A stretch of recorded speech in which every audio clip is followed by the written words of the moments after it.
H-1B விசாவுக்கு 88 லட்சம் ரூபாய் கட்டணம் என்ற அதிபர் டிரம்பினுடைய அறிவிப்பால் அமெரிக்காவில் இருக்கிற இந்திய ஊழியர்கள் மத்தியில் ஒரு பெரும் பீதி ஏற்பட்டிருக்கு.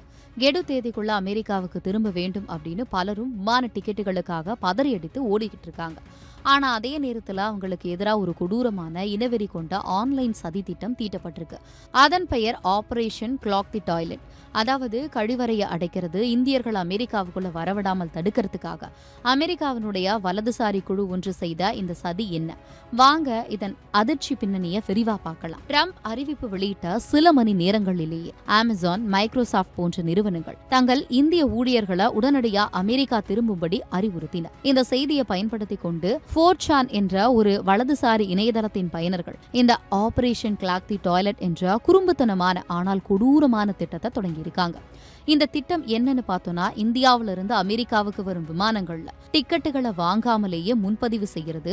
அதாவது ஏர் இந்தியா, ஏர் விஸ்தாரா போன்ற விமான நிறுவனங்களுடைய இணையதளத்துக்கு சென்று நூற்றுக்கணக்கான இருக்கைகளை முன்பதிவு செஞ்சுட்டு பணம் செலுத்தும் பக்கத்துல 15 நிமிடங்கள் வரை அப்படியே வச்சிருக்காங்க. இந்த இருக்கையை வைத்திருக்கும் தந்திரத்தால உண்மையாவே பயணம் செய்ய நினைக்கும் இந்தியர்களால டிக்கெட்டுகளை முன்பதிவு செய்ய முடியல. இதனால டிக்கெட் விலைகள் செயற்கையாக ராக்கெட் வேகத்துல உயர்ந்திருக்கு. ட்ரம்ப் அறிவிப்பு வருவதற்கு முன்னாடியே டெல்லியிலிருந்து நியூயார்க்கு விமான டிக்கெட் விலை சுமார் 37,000 முதல் 40,000 ரூபாய் வரை இருந்தது. ஆனா இந்த ஆன்லைன் சதி திட்டத்துக்கு பிறகு அதே டிக்கெட்டினுடைய விலை திடீர்னு 70,000 முதல் 80,000 ரூபாயா இரட்டிப்பானது. இந்தியர்கள் இப்போதுதான் தூக்கத்திலிருந்து எழுகிறார்கள். அவர்களை இந்தியாவிலேயே வைத்திருக்க வேண்டுமா? விமான முன்பதிவு முறையை அடைத்து விடுங்கள் என்று அந்த 4chan தளத்துல ஒரு பயனர் பதிவிட்டிருந்தார். இன்னொருவர், நான் 100 சீட்டுகளை பூட்டிவிட்டேன் அப்படின்னு பெருமையா சொல்றாரு. அது மட்டும் இல்ல, இந்த தளத்துல மிக கொடூரமான இனவெறி கருத்துக்களும் பரப்பப்பட்டிருக்கு.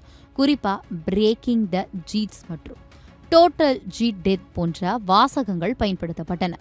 இங்கே ஜீட் அப்படின்றது தெற்காசிய, குறிப்பாக இந்திய வம்சாவளியினரை கேவலப்படுத்தும், இழிவுபடுத்தும், இணையத்துல இனவெறியர்கள் பயன்படுத்தும் ஒரு மோசமான வார்த்தை. பிரேக்கிங் த ஜீட்ஸ் அப்படின்னா இந்தியர்களை உடைக்கிறது, அவங்கள மனதளவிலையும் நிதி ரீதியாகவும் சிதைக்கிறது அப்படின்னு அர்த்தம். டோட்டல் ஜீட் டெத் அப்படின்றது அவங்கள முழுமையா அழிக்கிறது போன்ற கொடூரமான மனநிலையை வெளிப்படுத்துறது. இப்படிப்பட்ட வெறுப்பு பிரச்சாரத்தின் மூலம் பீதியை உருவாக்குறதே அவங்களுடைய நோக்கமா இருக்கு.